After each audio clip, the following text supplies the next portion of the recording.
వేషం వేసుకుని రాజకోటలో ప్రవేశించాడు. మహారాజు శయన మందిరంలో ప్రవేశించి మంచం క్రింద దాగి ఉన్నాడు.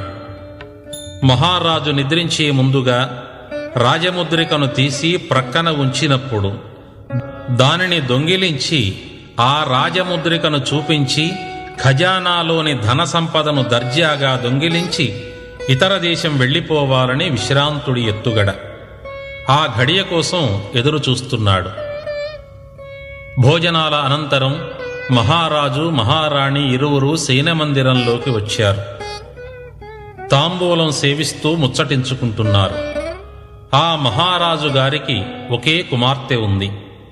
అతి గారాబంగా పెంచటం వలన ఆ రాకుమార్తె మగరాయుడిలా పెరిగింది. ఎవరు వివాహం చేసుకోవాలన్నా భయపడుతున్నారు. పెళ్లి వయస్సు దాటిపోతూ ఉంది. ఇక